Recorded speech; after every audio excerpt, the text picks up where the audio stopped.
Welcome, NFL fans, to the inaugural edition of Sports Kings Radio.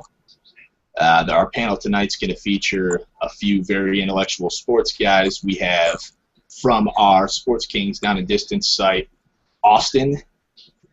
How's it going, Austin? Pretty good. How are you guys? Great. From our Reading Between the Seams, which is our baseball site, but he's going to talk a little football tonight, we have David. How's it going, David? Hey, doing great. Thanks for having me. I know it's baseball off season, but I'm as excited as football as everybody else here. So we'll talk about that if we have to. I'm predominantly a basketball guy, so we got love for the baseball guys too. And last but not least is our stat whiz, Shane, from Down and Distance. How's it going, bud? Outstanding. Thanks for having me. Happy to be here. So we're going to kick it off a little bit, guys, with some NFL playoff talk. I know that's what everybody's, into seeing right now, into listening to. That's the big topic in sports, not just the NFL. So one thing we really wanted to address was all of these young quarterbacks that are in the playoffs now, and kind of what they can do, what we can expect from them. Let me drop it off to Austin first. Out of these four young quarterbacks, we have Cam Newton, Russell Wilson, Andrew Luck, and Colin Kaepernick. Who do you expect the most out of as a quarterback, going forward here this weekend? Well, to start it off, I think it's pretty interesting in these playoffs. This is really interesting playoffs because you have some veteran quarterbacks who are leading their teams through the playoffs, and then you have all these new quarterbacks too. Really, really good mixture of teams. For me right now, the standout young quarterback it's got to be Cam Newton. Cam, he's been there. He's been in the playoffs before, and he has a little bit more of that experience. You can't turn an eye away from Andrew Luck either. I like him because he's more of a pocket passer, and he's built to be around a little bit longer than some of the other ones who like to run around and get loose. But to lead the pack as far as the new quarterbacks go, I got to go with Andrew Luck and Cam Newton. And Andrew Luck's no slouch when it comes to running with the ball too. Shane, we'll kick it to you next. Which quarterback are you most excited about? Well, I think Kaepernick's going to lead the charge. He has among the four young gun quarterbacks that we're talking about, he has the fewest interceptions, and coupled with such a dominant 49ers defense, I actually think that the 49ers are going to enable Kaepernick to play ahead of the game, maybe take fewer risks. I also agree with Luck being somebody to watch too, because out of all those young gun quarterbacks, actually out of all the quarterbacks left in the playoffs, Luck is actually the highest yards per carry quarterback. So you really have to watch Luck's legs when you're game planning against the Indianapolis Colts. And isn't that a weird little tidbit too? I mean, I just said that Andrew Luck, is able to run with the ball, but you would, suspect with this cast of four guys we're talking about right now, I think if you had to guess, you would probably think Luck is the lesser of the four as far as running the football goes. But I'll kick it back to you, David, or over to you, David. Who are you excited about? Who do you think's gonna, bring the impact and lead their team? Yeah, I agree with Shane. If you're looking at a guy with experience that's done it before, it's probably Kaepernick. He's won on the road. He won at Green Bay this week. That was a tough assignment. You go into Green Bay, it's whatever it was below zero. He didn't, it was obvious the offenses weren't going to click, and he wasn't facing that good of a defense. He's going to face a lot better defense this week, so this will be a better test. But you have to like Kaepernick's moxie. He's been there. He's won playoff games before. And also Russell Wilson. He's a game manager. I mean, Seattle has the #1 defense in the NFL. They're not asking him to go out and flip it around like they do Peyton Manning. But certainly Russell Wilson, he makes smart decisions. He's got weapons around him on the edge and in the backfield that he's wise at using. He knows when to run. He knows when to tuck it in. So I think those two guys, I mean, Newton's great. I think the verdict's still out. He's been up and down. And then you look at Luck, and you know what you're going to get. He's a big pocket passer, and he can throw with any of them. But I think Kaepernick and Wilson this week will shine above the other ones. Well, I think the Kaepernick and Wilson thing's very interesting, being that they're going to face each other. And they're both going to face good defenses. Luck and Luck and Wilson, not so much as far as the defenses go. I kind of personally like Andrew Luck. I think he's kind of been one of my favorite guys from the start. I said it, last year that I liked him more than the RG3s and Russell Wilson. Although I do like Russell Wilson. I think the only quarterback out of these four I don't really like is Cam Newton. It's nothing against the way he plays personally. I'm not a fan, so I won't get into the harsh reality of what I feel about Colin Kaepernick. But I like Andrew Luck a lot. I think facing that New England defense, which I guess I wouldn't say it's not as soft as the Saints most of the time, but I mean they do have the ability to give up some big plays, and Luck's amazing, isn't he? I mean, look at some of the things he does. He's just one of those guys where I can't ever count him out of the game. So I think my pick's going to have to be Andrew Luck. The next thing I wanted to ask you guys as far as these quarterbacks go is, which quarterback do you think has the toughest test? Not just the defense they face necessarily, but the team they're facing. I mean, I understand that the easy answer is probably to say, Cam Newton has a tough test against San Fran, or Colin Kaepernick has a tough test against Carolina's defense.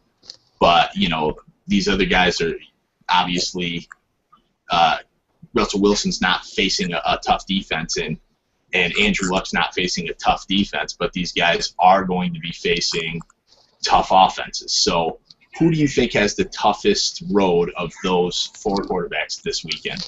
I'll kick that to you first, Shane. Well, of the four remaining quarterbacks, I have to agree that it's Cam Newton, and for a couple reasons. He has led the team to get to the playoffs. They were a surprise team this year in the Panthers. However, out of all the remaining quarterbacks left in the playoffs, Cam Newton has actually thrown the most interceptions for the year. That's all combined, not just the young guns. He's thrown 13 on the year, and he doesn't even have a 2-to-1 ratio on his TD to interception ratio. The one place where I think Newton can hurt you is he actually leads all the remaining quarterbacks with number of rushing touchdowns. So you have to be careful of him near the goal line.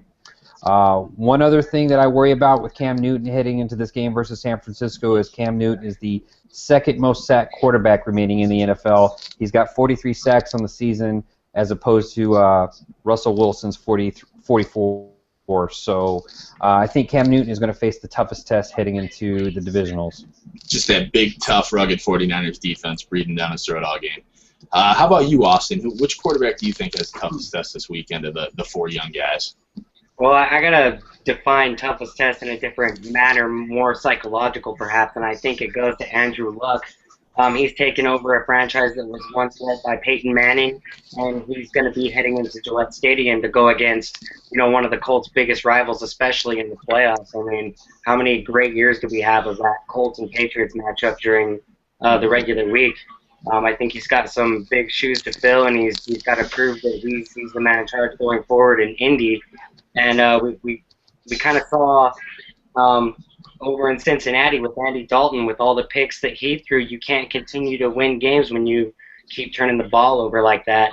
Andrew Luck, he had one hell of a comeback, but in that first half, he turned the ball over a lot, even in the second half a few times. So he's got to protect that ball, because I don't think he's going to be able to come back if they get down against New England. So toughest test goes to Andrew Luck and the Colts this week. David, same question to you. Absolutely, yeah. No, I agree with Austin. I think it's definitely Andrew Luck, but for a little bit different reason. If you look at the Patriots, they're one of the best coach teams, obviously, with Bill Belichick being there so long. They're a really good game planning team. And without the Colts, they really don't have much of a running game. They got the two guys that are really ineffective. So Luck obviously is not going to get that much help from them. Last week, he pretty much had to throw them back into the game, and they had T.Y. Hilton as pretty much the main guy that took over the game to bring them back. Now you're going to face a Patriots defense that knows that. They know where their weapons are. They know how to scheme their defense against them. Like Austin talked about, you're talking about a guy that can be interception prone. He's young. He hasn't learned all the tricks of the trade that maybe the Patriots are going to throw at him. So if you look at it, I think the Patriots, it's going to be a tough matchup for Luck. On paper, you could look and say that, yeah, the Patriots defense is pretty bad, but when it comes down to big games and getting turnovers when they need them, especially at home, I got the Patriots, and I think Luck's going to struggle this week. So just to be clear, nobody thinks Russell Wilson's going to have a tough time at home against the Saints? Nah. No, okay. I think my pick's actually gonna be opposite of what you guys have said. I think it's gonna be Colin Kaepernick, and I think that Carolina defense is just as rugged as Seattle or the 49ers. If you look at that last drive, it is really what I want to look at from last week in Green Bay. I mean, granted, it was probably the coldest conditions ever, but that drive, I mean, he did a lot with his feet. And I just don't know if you can do that against Carolina. I mean, he can do it because he has wheels, but I don't know that he can do it to the same effect that he did against a soggy Green Bay defense. And he gave Green Bay an interception that they didn't capitalize on, too. So I feel like, not to pick on the guy because I don't like him. Who am I kidding? Yeah, it is to pick on the guy a little bit. But I just feel like the way that he won that game or led the team to win that game, I don't think you can do that against Carolina. And that's kind of what sold me on that concept there. Another interesting thing that Austin was kind of talking about just then was another younger quarterback who's no longer with us as far as the playoffs go, and that's the Red Rocket, Andy Dalton. And I can say that because I have red hair. So what's the verdict? It's not too soon to pass judgment on this guy now, is it? I mean, he's not only has he been in the league for a little while now, he's also been to the playoffs now. This wasn't, his first rodeo. So let's go to you first, David. What do you think about Dalton, moving forward right now?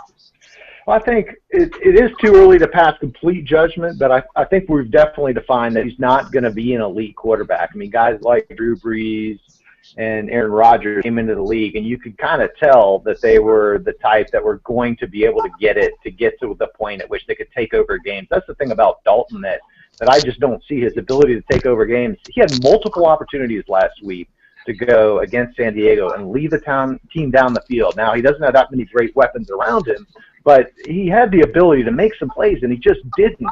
Play after play, he would just make a mistake. He would overthrow. Fourth down, they're throwing deep. It's like you've got to make better decisions than that. But he could be a serviceable quarterback, somebody like a Phil Simms that could win a Super Bowl at some point, but he's not going to be a Rodgers, a Manning, a Brady by any stretch. And I'm not fooling anybody here with that statement.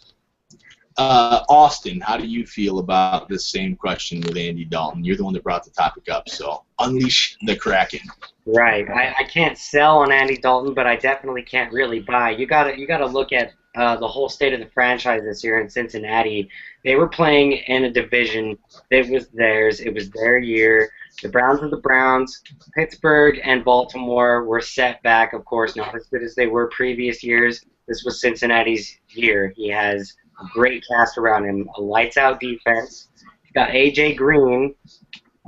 He has two incredible tight ends, a running game, and he couldn't get it done. And in this league, you need to take advantage of things like that. Yes, he did win the division. That's a big step. It looks terrible on him that he can't seem to win a playoff game. I'm not going to sell on Andy Dalton, but there definitely needs to be some improvement next year. And it's going to be tougher because Pittsburgh and Baltimore are definitely going to be a lot better than they were this year. I just feel like the Bengals really missed out on a great opportunity this year to make a name for themselves and to stop being known as, the Bengals, how we know them, just not a very good team. The Bungles. That's right. Shane, before you answer that question, I know you're the stat guy. How much of this is Marvin Lewis's fault? Like, how long has he been around without winning a playoff game at this point? Well, the Bengals haven't won a playoff game since Boomer Esiason was quarterback and Andy Dalton was 2 years old. And that was January 6, 1990, the last time they actually won a playoff game. But, I mean, they did win 10 games this year. I agree with Dave and Austin that you really can't move on from Andy Dalton at this point, mostly because there's really nobody else out there. Where the Bengals are picking in the draft, it would take a quarterback that they absolutely love to fall to them, which is probably not going to happen. So I think the Bengals will stick with Andy Dalton. They'll continue to try to build some pieces around him, and they're just kind of stuck in QB purgatory for now. Mm-hmm. So it's one of those situations, I think is what you're saying, where you keep Dalton because you have no other choice, but you're listening. I mean, you're looking, you're watching for the next future QB. Would that be safe to say? Exactly, but Okay. it really would take something that blows them out of the water. Some kind of Carson Palmer type trade from underachieving franchise like Oakland. Okay. My only thought about Andy Dalton, I mean, because you guys have pretty much summed up, everything there really is to say about the guy. I kind of had a little history, which was just this last weekend when they were playing the Chargers. I was saying on Facebook, because all I saw was everybody, killing Dalton, and he earned some of that. But at the same time, I thought that offensive line was completely disrespectful to the art of blocking. The first interception he threw, sure, he forced the ball, but he was rushed like 3 consecutive plays. Again, it's one of those mental mistakes that you can't make as a quarterback, but there's a lot of quarterbacks in the league, good quarterbacks, who, if they keep getting rushed every time, I think he had 5 seconds to throw in a combined 3 plays. Even the toughest guy, might break and throw the ball. And dropped passes, too. I think I saw Gio Bernard drop like 2 passes in the 4th quarter. So, while Andy Dalton is probably, it's a fair assessment to say that he's, maybe a mediocre quarterback at best, that the Bengals offense as a whole kind of failed in that game. What do you guys think? Well, you gotta look at, like, what do you expect the defense to do? You got a young quarterback who's trying to prove himself and make a name for himself. You're going to put some pressure on that quarterback, and if you are going to be a quarterback in this league, you need to handle that pressure. You need to make smart decisions, and you can point a few fingers to the offensive line. Yes, it would have been nice if he had a little bit more time, but as quarterback of the franchise, you need to get through it and you need to make plays. And as we saw against San Diego, it just didn't happen. I saw Manti Te'o getting there. That's right. Ouch. I don't know if he came away with a sack, but I saw a play where he was hands on the QB in there. That's, to me, I didn't even. Maybe he thought he was grabbing his girlfriend and saving her from something. I don't know. So the next topic, we wanted to bring you guys, because we can't spend all day on these quarterbacks, is offense versus defense in the NFL playoffs. I always know, that's always a big topic among circles, analysts, fans, whoever. You always hear the term defense wins championships. Lately, it seems like in the NFL, these offensive teams, especially with the passing game, are just springing up everywhere. It's like, a passer's heaven nowadays. So what do you guys think? And I'll kick this to you first, Shane. Defense or offense, which is more crucial? I'm looking for kind of a direct answer on this. What do you think is the pivotal thing for these teams in the playoffs right now this year? A better offense or a better defense? I think it is the better offense, and the reason for that is just because I think in today's NFL, especially with the advent of the receiving tight end position and how big of a role that's become in the NFL, I think it's a constant chess match for the defense to try to figure out what the offense is doing. And when you look at a team like maybe the New Orleans Saints, who have a Jimmy Graham, it's very difficult for even a team like Seattle, and I know that New Orleans pretty handily 34-7 already once this season. It's very difficult sometimes for a team to match up with every weapon that they have. So I think offense is going to be the predominant player going forward towards the Super Bowl. Austin, same question to you. I gotta cheat a little bit and say it's a balance of both.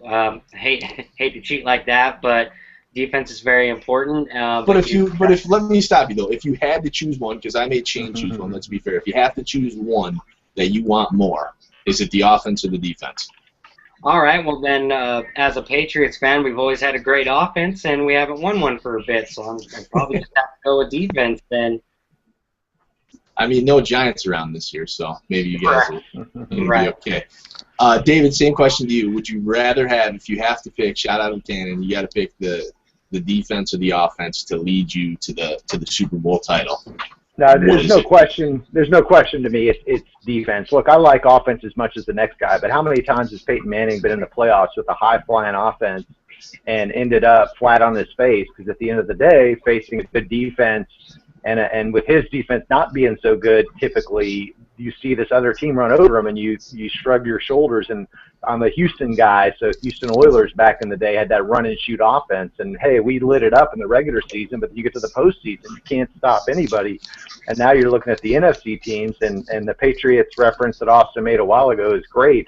Hey, the Patriots always have a great offense, and then you see them in the postseason, and they face these good Giants defenses with let's face it, a mediocre New York Giants offense with Eli Manning as quarterback, and we saw how he performed this year, and he's more of a game manager, and it's not like they've had a breakaway back or a breakaway receiver, maybe a Victor Cruz here and there, and they've made some big plays. But at the end of the day, you need a good defense, and the thing about it is those teams with good defenses seem to have good offenses to go with them, all those NFC teams. I think all four of the NFC teams playing this weekend are in the top 5 in defense, and they've all got serviceable offenses. So I would take those teams over an offensive team like the Broncos or the Patriots any day of the week, because I think those balanced teams, like Austin alluded to, but with a better defense, at the end of the day, are going to prevail. I think for me too, under the same circumstances where I'm going to, absolutely pick the offense versus defense. I think it's tough. I think Shane spoke about the offense because I think the offense kind of has shaped and taken over the NFL a little bit, but I do still think at the end of the day that defense is going to win you a championship. But, David, you're right, and Austin was trying to say the same thing. There is a fresh mixture is obviously the best thing, and there are a few teams with that. So let me kick right into the next thing, which would be I got one more comment on this defense-offense thing. Yep. Just to kind of support Austin, I mean, I kind of knew this before I made my argument, but I just want to let you guys know that in the NFC, the four teams that are left all had top 5 defenses in the NFL. Ooh.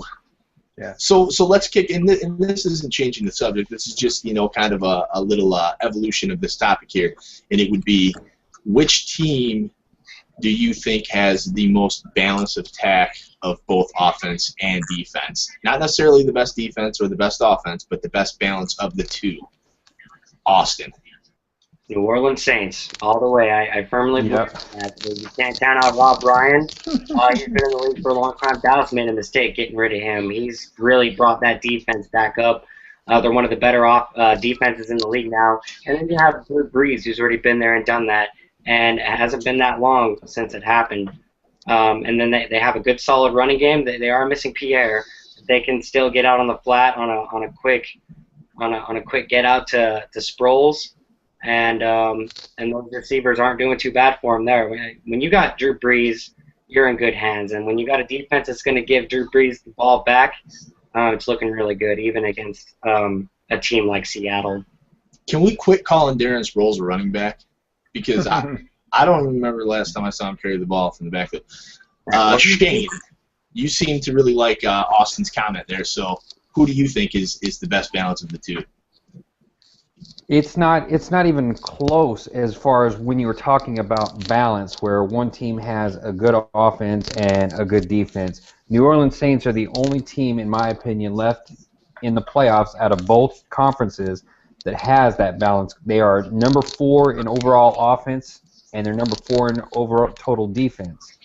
Now, going up to Seattle, they're going to face a tough task in the number 1 defense, but Seattle only has the 17th ranked offense. So, again, I think we've seen it enough in the NFL in playoffs where teams have met in the regular season. One team dominated the other, then the other team came back and won. I really think that the Saints have a good shot. I'm not going to give away my pick yet. I'm not saying that they're going to win, but I think they have a good shot to keep the game close. David, same question to you, man. The best of both worlds, who is it? Yeah, no, I understand the statistics of it, the top 4 for the Saints on both offense and defense, but there's another factor in there, that is that the Saints just aren't the same offense on the road. They weren't that impressive last week, and it's not like Philadelphia is a great defense. And now they're going to face a better defense. And so outside of the Superdome, I don't see them as being the best balanced team. Oh, let's just say a home and road version. I go back to the San Francisco 49ers, the way they performed last week against Aaron Rodgers, who's back for the Packers, and they've got a decent enough offense to be serviceable. Their record speaks for itself. So I would go with the 49ers as the best balanced team of those left over the Saints. And I think I like the 49ers personally, too, which kind of kills me inside because of the whole Colin Kaepernick relationship, the relationship he and I have, which isn't a great one. But I like their defense. I think that their defense, I think it sometimes gets overshadowed right now by Carolina and Seattle. We've talked so much about them this season, but I think, San Fran's obviously still a very strong, talented defense. And, I mean, let's face it, I said earlier, I don't think Kaepernick's going to have the field day running that he did against Green Bay when he faces the Panthers, but I still think he's going to be effective. And, let's face it, he can throw the ball when he gets into a rhythm. And, Crabtree, isn't Crabtree the best? He's the best catcher in the NFL. That's right. As far as I was told. But, Vernon Davis, he has some weapons to work with there, so I feel like and I still think Frank Gore, to me, is one of the best guys in the league at running the football. I've never seen somebody fall as well as Frank Gore falls, like in the pile. He gains an extra 3 yards every time he falls forward. But I really do like San Fran's overall package. And I said from the beginning, I thought if the team was going to, shock and beat San Fran and get them done early, it was going to be Green Bay. Just because playing in Lambeau is tough and playing in those conditions is tough, especially when you're a Bay Area team from California. But they got it done, and I've kind of got a newfound respect for them. Does anybody else have anything on this particular subject before we move along into that last subject? No crickets? Okay. I have one more point just to support Dave's okay. point, and it's well taken. Can you guys hear me? I can hear you. On the Saints, I took a look at just their points per game and points allowed on the road as it compared to their average. They're scoring almost a full touchdown less on the road, and they're allowing 6 points more when they're on the road. So I get Dave's point about how the Saints are just a different team on the road. Yeah, no, and it makes sense that. The only thing that I think would overall is going to help Drew Brees and the Saints is the fact that they're not playing outside in the harsh cold climates this week. So that's probably going to play a part. Agree or disagree? Well, the whole home field advantage thing, we can take it into consideration. I agree. For this season. I agree. How many wild card teams have gone through and played on the road the whole way through the playoffs and then gone to the big show? I think playoffs is just a whole different monster, and there's too many other circumstances. And when I look at a game or go to pick a game, it's hard for me to look at the home field advantage in the playoffs because it's not a huge factor. 12th man, however, is a whole other story. That place gets loud. They support their team to the fullest. So that is one that I might mention and have stand out just because of what they do over there. But on the most part, it's made the best team win, and I don't really care if they're playing at home or on the road in the playoffs. Someone tell the Seahawks to quit pumping in that sound noise. I know you're cheating. But that's great, Austin. That brings us right into our next point, which was how important or what is the importance of the home field advantage during the playoffs. I feel like growing up, as a kid or a teenager, watching sports, being around football, not quite comprehending everything of the game because I was younger and I didn't watch countless hours of football like you would as an adult. But you hear home field advantage, home field advantage, home field advantage. It's pumped into your brain from day one. It's like that term, defenses win championships. You've heard it your whole life. So how important is home field advantage? David, we'll start with you. What do you feel as far as the playoffs go? It depends upon the team. It's kind of like an asterisk, but certainly for a team like the Saints, it means a lot. I think for a team like Denver, that's a big advantage, although if you look, they're playing the Chargers, and the Chargers already beat them once there, so then you can ask the question, well, can the Chargers beat them twice there? Again, being a Houston guy, the Texans were in the playoffs the last 2 years. They easily won their first home game against Andy Dalton's Bengals, and then they would go on the road against a team like Baltimore or the Patriots and seem sunk. The Patriots are another team that seem like, and maybe Shane can look this up while I'm rambling on, but how many times have they lost a home game at home in Foxborough? It doesn't seem like very often. It seems like if you go through Foxborough, it ends up being the Patriots coming out of that game.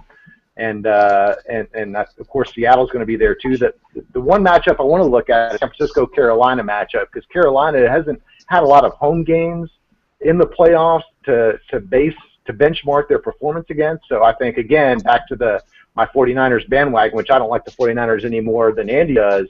But if you look at them, I think they've got the best opportunity on the road because that's not a crowd that typically intimidates, that's going to be loud like the 12th man, like New England, like Denver, the traditional teams. So that's the one I would earmark, and odds makers have put it that way too. It's a near push on that game, whereas the rest are a touchdown. But that's the one game that I think is even. I think the rest of them disagree with Austin a little bit. I think the home field is going to matter this week, and I think the other ones will roll with their advantage.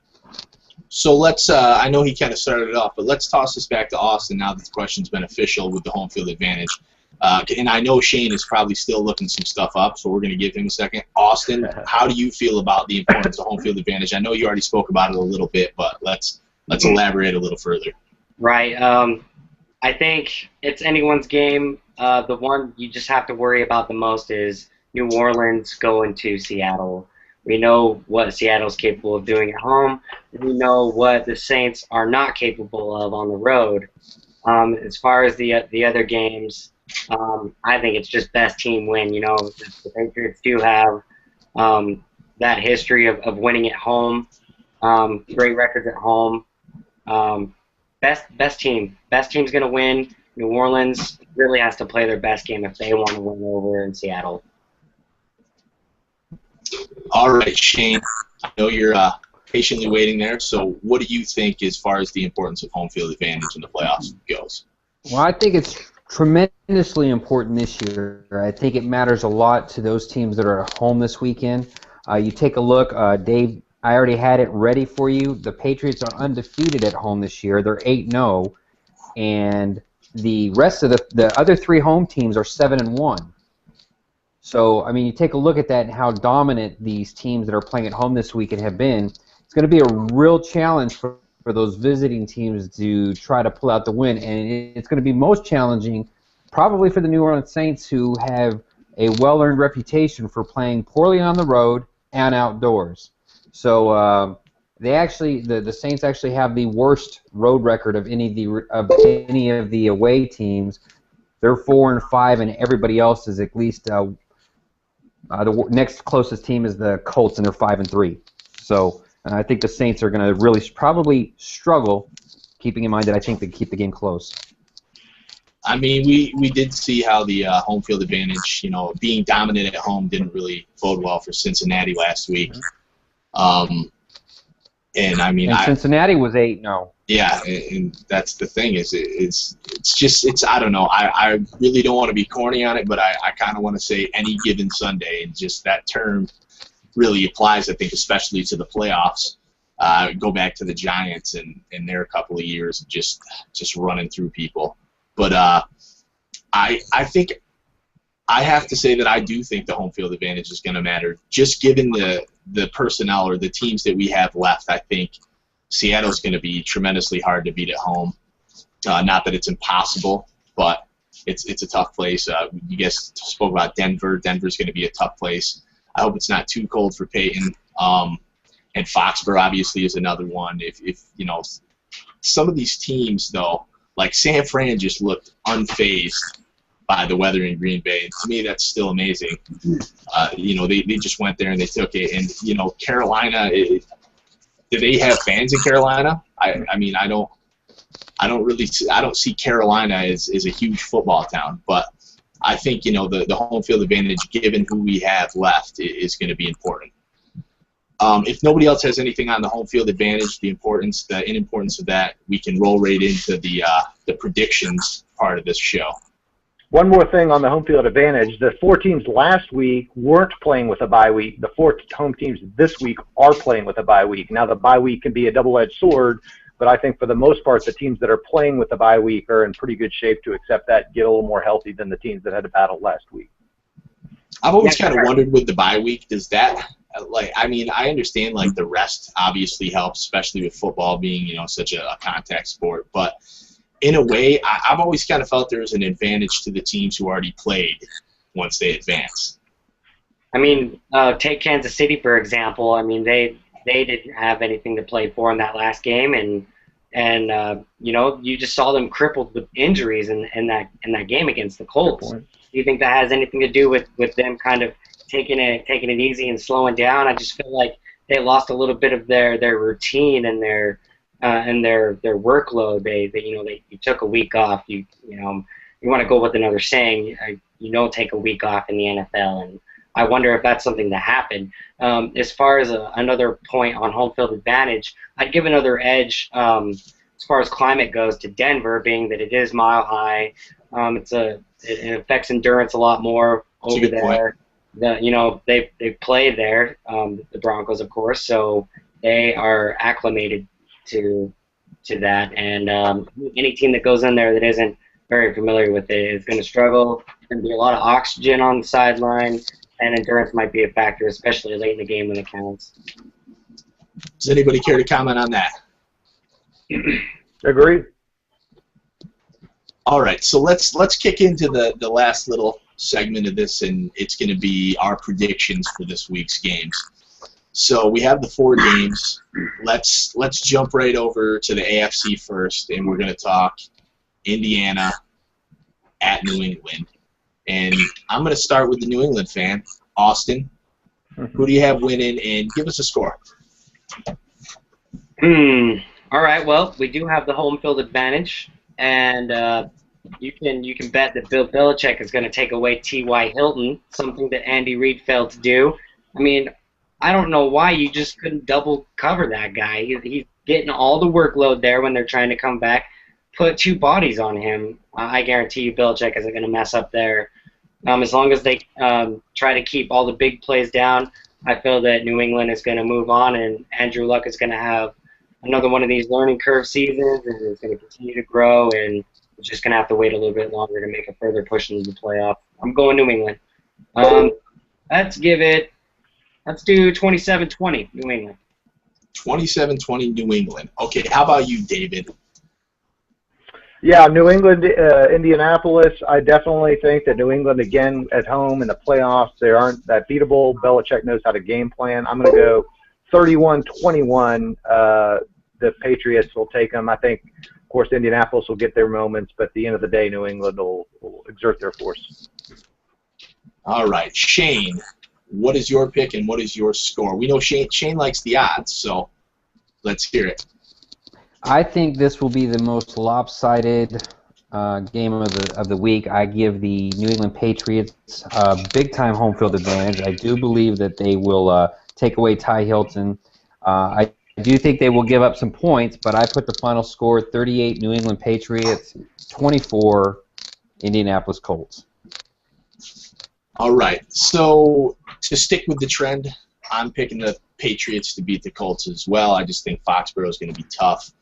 I always have a problem with these young quarterbacks as much as I like Andrew Luck, and I have nothing but good things to say about him besides his beard. I feel like it's just going to be too much of a tough test, and you're playing against when I asked that question earlier about which of these young quarterbacks had a tougher test. I mean, I didn't answer this way, but I think Luck's test, not necessarily against the defense in New England, but against Tom Brady. I mean, he's just such a good quarterback. He's the staple of consistency in the NFL. And I think I'm going to go with the New England Patriots winning that game 30-17.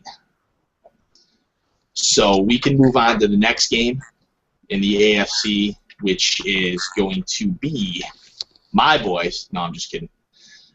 The San Diego Chargers at the Denver Broncos, way up there a mile high in Denver. And we'll start with you this time, David. Who do you have winning this, and what is your score prediction? Yeah, I think this is going to be a sneaky closer game than people think. Again, the Chargers already beat the Broncos once. I don't think they can beat them twice, so I'm going to take the Broncos. But I think it'll be something like 38-35. I think that the Broncos' defense is a little weak, and I think if you look, San Diego's offense overall is top 5 in the NFL, and you may not have thought that given some of the other potent offenses. So high scoring, 2 of the top 5 offenses in the NFL. They're going to go at it 38-35 Broncos. And to touch on that offensive comment about the Chargers too, remember it was like 2 or 3 years ago. Phillip Rivers was that emerging QB who was gonna challenge the ranks of being elite, and then everybody forgot about him when the team kind of got bad. Shane, who do you think's gonna win this game between Denver and San Diego in Denver, and what is your score? I've got a lot actually kind of to say about this game. This game features the 2 quarterbacks with the highest yards per attempt in passing, the 2 highest quarterbacks passer rating, and I'm talking about the quarterbacks that are still remaining in the playoffs. It also is featuring the 2 least sacked quarterbacks left in the playoffs. Phillip Rivers was sacked 32 times, and Peyton Manning was sacked 28. But I'm going to hit you guys with a stat that is going to probably shock you. Peyton Manning, actually, out of all the quarterbacks left in the playoffs, has the most turnovers. He has 10 interceptions and 5 fumbles. So I agree with Dave that the game is going to be a lot closer, but I put the score at 31 Denver Broncos, 23 San Diego Chargers. All right, and no, that's a good point too. And actually, with the way we saw San Diego get after Andy Dalton last week, I think it's going to be important with the amount of fumbles Peyton's had and the interceptions that they do a much better job of protecting their guy. Austin, who do you have, man? This was the hardest game for me to pick. By far, this week, the hardest game for me to pick. Chargers really showed that they can take on a great team like the Denver Broncos. And I still give the edge to Denver. I think it's going to be a shootout. We're going 35-45 Denver. 35-45. So Austin was more in my neighborhood. I think the Denver Broncos are going to win as well. I don't know if I quite want to go 45, but I think maybe I want to go 38 to, let's say, 31. I think it's going to be, a close game. I think Denver's defense really hasn't impressed me like I figured they were going to this season. So let's move over to our friends in the NFC, the home of the Detroit Lions. And let's talk about the New Orleans Saints heading to Seattle to play, the juggernaut that has been the Seahawks this year defensively. And we'll start this one with you, Shane. Who do you have winning, and what's the score? Well, I think this game will be a lot closer, as I've stated earlier in the podcast. It's going to be a lot closer than the 34-7 debacle that occurred in Seattle when the Saints came to visit earlier this year. Interesting fact about Drew Brees, kind of on the opposite end of Peyton Manning, is that Drew Brees has not lost a fumble this year. So hopefully they can continue protecting the ball, but I still see the Seattle Seahawks pulling this out. I've got 27-20 Seahawks. All right, we'll kick it right over to you, David. Yeah, I don't see this going much different than the first time they played each other. It was at Seattle. I don't think New Orleans, they had a good week last week, but maybe they put all their eggs in that one basket to win. And let's face it, the Eagles in the NFC East were not the most strong division. So I'll say, once again, 34-7 Seattle. It'll be the most lopsided game this weekend. And Austin, who do you have winning this game? I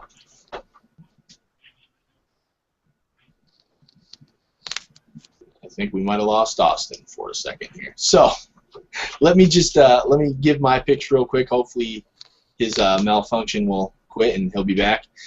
I'm going to go with the Seattle Seahawks at home against the Saints. And I for some reason I feel like this high-powered offense the Saints have is going to kind of get held a little bit. I see some field goals early for them. I'm going to take the score being 24 Seattle to 16 the Saints. And I think that exactly the opposite of what people expect is going to happen this week. Looks like we've completely lost Austin. He wasn't real happy with our predictions, I think, so he left us. Maybe he'll be back, maybe he won't. We're just about finished up anyways. We have this last game, and I saved this one for last because I find this to be the most interesting game personally. I don't know how you guys feel, but we're talking the San Francisco 49ers, the resilient San Francisco 49ers, at the new guys, I guess we could say, the Carolina Panthers, because they don't really have the playoff experience with this team. So, Shane, who do you think is going to win this game, and what's going to be the score? I think it's going to be the closest game of the weekend. I think you're looking at two quarterbacks who have very similar styles. Kaepernick has thrown 21 touchdowns this season to 8 interceptions. Newton has thrown 24 TDs to 13 interceptions, and they both can beat you with their legs. I'm looking at San Francisco, though, coming back kind of a revenge game, and I think this game score is going to be a little bit higher than their 10-9 meeting earlier, which the Panthers won. I'm going to give it to the San Francisco 49ers 24, Carolina Panthers 20. All right, we're going to go to Austin this time, who didn't get to make his pick last time, but we'll let him make both picks now. So let's skip back, and you can go to the Saints-Seattle pick first, and then just jump right into the San Fran-Carolina game. All right, well, although the Saints are up against a great test in 12th man, I got to go with the Saints. A little bit biased because if the Saints win the Super Bowl, I'm going to win some big money. So I'm going to keep riding that train. You got a younger quarterback, a great quarterback yet, younger quarterback, and Russell Wilson, who I feel like is going to make some mistakes, some of the mistakes that I don't think Drew Brees is going to be making. So I'm going to go with the Saints, and I have a feeling that it's not even going to be close. I think the Saints are going to just break away in this one, 28-10. Thanks. 28-10. All right, so now you can make your pick for the current game that we're on, which is San Fran at Carolina.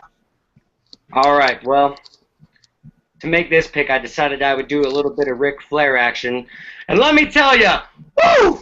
To beat the best, you gotta beat the best. And the best right now is Carolina. And let me tell you right now, woo! Carolina, 30. San Francisco, 14. All right. David, we didn't get you on this game yet, did we? No, not yet. All right, so you go ahead now. I was a little confused with the whole Shane ducking out and coming back, like he didn't want to answer any more questions. So go ahead, David. Give us your pick on the San Francisco 49ers at the Carolina Panthers. And Austin comes back as a wrestler of generations ago. But no, I think this one, I agree with, I think it was you, Andy, earlier that might have said that San Francisco's toughest test in the playoffs might have been that first game against Green Bay, given that they wouldn't have a week off. They'd have to go to Green Bay. The conditions would be tough. Now they're going to Carolina. They're not going to get that tough of conditions. They'll probably be on the road next week, or they could be at home against the Saints if Austin's right, or they'll be on the road against Seattle. But those are, I think they're set up. This is set up well for San Francisco. I don't like San Francisco personally, no personal reason, but I think San Francisco is a more balanced team, as I covered earlier. So I see a 28-17 type win for them. I think they take care of business on the road, and they move on to the NFC Championship game. Yeah, I mean, I agree. I think that, I did say earlier that I thought Green Bay was that tougher early test for them, just given the conditions and, and also Aaron Rodgers is Aaron Rodgers. But right. I feel like San Fran's going to go there. I don't think the Panthers are necessarily – I think they have a great defense, but I think what's going to happen in this game is it's going to boil down to a defensive struggle. I really feel like that this is going to be a low-scoring game. Contrary to Ric Flair's belief.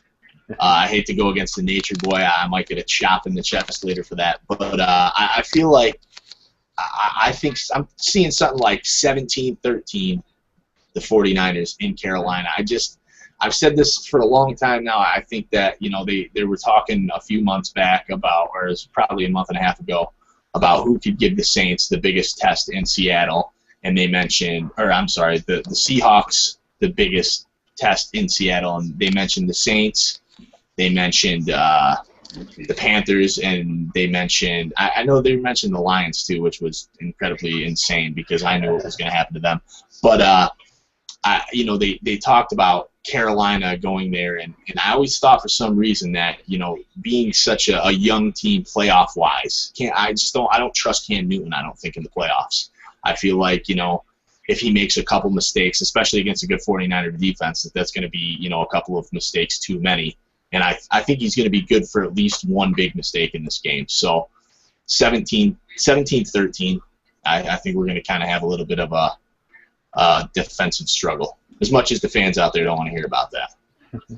It's just, you guys are just on that 49er bandwagon. I mean, Ric Flair, he's like a all Carolina sports fan, and he's going off saying that the Niners are going to win this. It's just all about that 49ers bandwagon, and you're all are jumping on it. I'm staying with Carolina.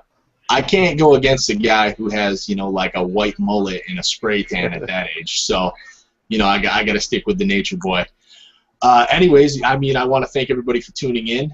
You can check us out at www.sports-kings.com. Just check out my little logo. It's over here. That's the crown. That's the sign, the SK. Come hit us up. We have sites dedicated to football, basketball, baseball, hockey. We have a New York site, a Washington, D.C. site.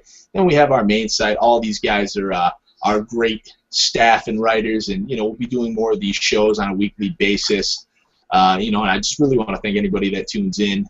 Spread it, give us some comments, get your friends and family involved, and come watch us. Hopefully we'll get another appearance from a pro wrestler down the road. Maybe we'll have Hollywood Hulk Hogan on here, or, Jim the Anvil Neidhart or somebody. So any final thoughts from the panel?